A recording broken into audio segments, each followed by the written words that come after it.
रसोई का खर्चा। सुनिए जी, रसोई घर में मसाले खत्म हो गए हैं। 1000 रुपये दीजिए, बाजार जाकर मसाले लाने हैं। अरे अभी 10 दिन पहले ही तो तुम्हें पैसे दिए थे और अब तुम फिर से पैसे मांग रही हो। आप ना मेरे साथ रसोई घर में चलिए, खाली डिब्बे दिखाती हूँ आपको।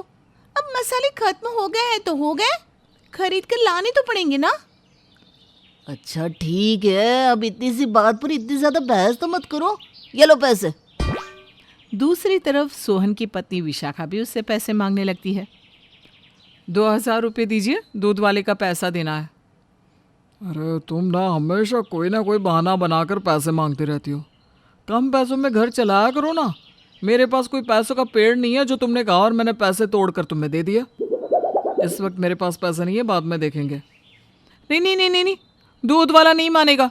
पिछले 4 दिनों से मैं उसे टाल रही हूँ, आज तो उसे पैसे देने ही पड़ेंगे। हे भगवान, कैसी मुसीबत है।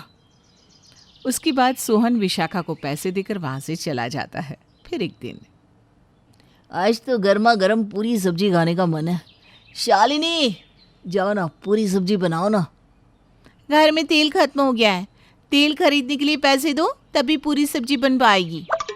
अरे अभी कुछ दिन पहले ही तो मैंने पैसे दिए थे, फिर तुमने उन पैसों का क्या किया? तुम्हारे दिए हुए पैसों से मैं और दीदी सब्जियां खरीद कर लाई। यकीन नहीं आता? चलिए रसोई घर में देख लीजिए, अगर पूरी सब्जी खाना है तो तेल खरीदने के लिए पैसे देने ही पड़ेंगे, वरना पूरी सब्जी नहीं बनेगी। ये सुनकर मोहन के साथ साथ सोहन का भी मुंह फूल जाता है। मुझे तो लगता है कि ये दोनों अपनी मर्जी से पैसे खर्च करती है और हमें झूठा हिसाब देती है। हाँ भाई, तुम ठीक कहते हो, मुझे भी यही लगता है। इतने पैसे देने के बाद भी हमें अपनी मनपसंद चीज़ें खाने के लिए नहीं मिल पाती। देखो, सुबह से हम दोनों घर के काम में व्यस्त हैं। इस वक्त हम तुम दोनों से झगड़ा नहीं करना चाहते। जल्दी बोलो, पूरी सब्जी बनानी है या नहीं बनानी, वरना हम अपने अपने कमरे में आराम करने जा रहे हैं। अरे नहीं नहीं, आज मेरा पूरी सब्जी खाने का बहुत मन कर रहा है। ये लो पैसे, जाओ तेल खरीद कर लाओ। उसके बाद मोहन उन दोनों को पैसे दे देता है। इस तरह हर रोज़ रसोई घर की बातों को लेकर चारों में तू में हो जाती थी। फिर एक दिन उनके घर पर कुछ रिश्तेदार आते हैं। शालिनी और विशाखा की सास मालती दोनों बहुओं को अच्छा अच्छा खाना बनाने के लिए कहती है। दोनों बहुएं भी रसोई घर में जाकर सभी के लिए खाना बनाना शुरू कर देती हैं। थोड़ी देर के बाद घर के सभी लोग रिश्तेदारों के साथ बैठकर खाना खाने लगते हैं।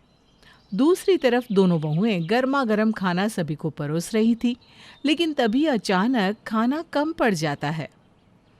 अरे क्या हो गया बहू, जरा 2 पूरी और लेकर आओ ना, और साथ में पनीर की सब्जी भी लाना।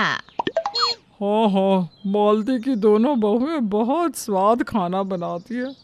मन करता है बस खाते जाओ खाते जाओ। शालिनी बहू, ज़रा मेरे लिए हलवा और लेकर आना। ये सुनकर रसोई घर में खड़ी दोनों बहुएं हैरानी से एक दूसरे को देखने लगती हैं। अब क्या करें दीदी, हमने तो नाप तोल कर खाना बनाया था, लेकिन खाना तो कम पड़ गया। सब हमारे पतियों की वजह से हुआ है। वो दोनों हमें एक साथ रसोई घर का सामान खरीदने के लिए कभी पैसे नहीं देते, हमेशा रो रो कर थोड़े थोड़े पैसे देते हैं, इसीलिए आज खाना कम पड़ रहा है। तभी मोहन और सोहन रसोई घर में दाखिल होते हैं। अरे तुम दोनों के कान बहरे हो गए क्या? कब से मामी जी खाने के लिए आवाज़ दे रही है। चलो जल्दी खाना लेकर बाहर आओ। कहाँ से खाना लेकर आए, खाना खत्म हो गया है। ये तुम क्या बोल रही हो? अभी तक किसी का पेट भी नहीं भरा और खाना खत्म हो गया? तुम दोनों को जरा भी अकल नहीं है क्या? जब तुम दोनों को पता था कि घर में इतने सारे लोग खाना खाने वाले हैं, तो तुम दोनों को खाना ज़्यादा बनाना चाहिए था। रसोई घर में जितना राशन रखा था, हमने उसका खाना बना लिया। अब एक दाना भी नहीं बचा है। अरे अभी पिछले हफ्ते ही तो तुम दोनों ने रसोई घर के खर्चे के नाम पर हमसे पैसे ले लिए थे, फिर वो पैसे कहाँ चले गए? हाँ, आज मुझे 1-1 रुपए का हिसाब चाहिए। तुम दोनों की वजह से मेरा दिमाग खराब हो गया है। दोनों भाइयों को चिल्लाते हुए देखकर मालती और सारे रिश्तेदार हैरान हो जाते हैं। अरे क्या बात है मालती, तेरे दोनों बेटे तेरी बहुओं के ऊपर क्यों भड़क रहे हैं? हाँ, उन दोनों ने तो खाना भी बहुत स्वादिष्ट बनाया है, पर दोनों भाई किस बात पर लड़ रहे हैं? ठहरो, मैं अभी पता करती हूँ। उसके बाद मालती आवाज़ देकर अपने बहू बेटों को बाहर बुलाती है। क्या बात है, मेहमानों के सामने तुम सब झगड़ा क्यों कर रहे हो? माँ, अभी किसी का पेट भी नहीं भरा और इन्होंने कह दिया कि खाना खत्म हो गया है। हम हर महीने इन्हें ढेर सारे पैसे देते, उसके बाद भी ये दोनों ठीक से रसोई नहीं चला पाती।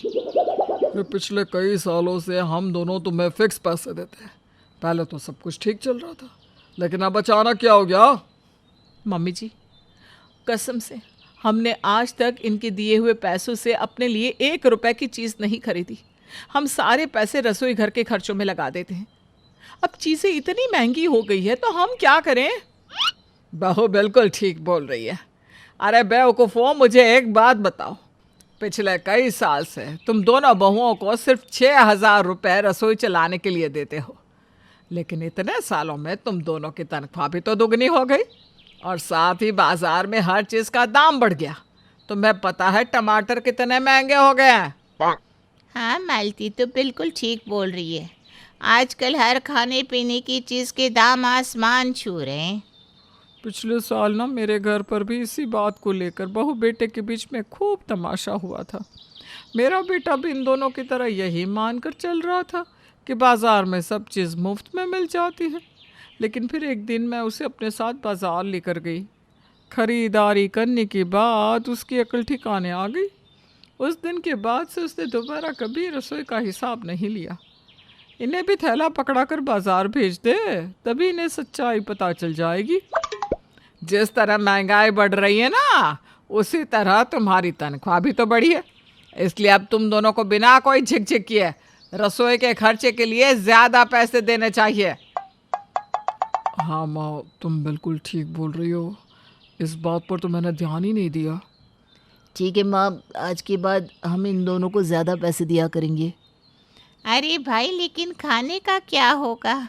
अभी तो हमारा पेट भरा भी नहीं है। ठहरिए मामी जी, हम दोनों अभी बाज़ार से सामान खरीद कर लाते हैं।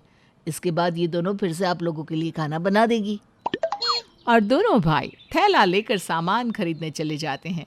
उस दिन के बाद से उन दोनों की अकल ठिकाने आ जाती है और वो दोनों दोबारा रसोई घर के खर्च के नाम पर अपनी पत्नियों को परेशान नहीं करते और उन्हें ज़्यादा नहीं, डबल पैसे देने लगते हैं।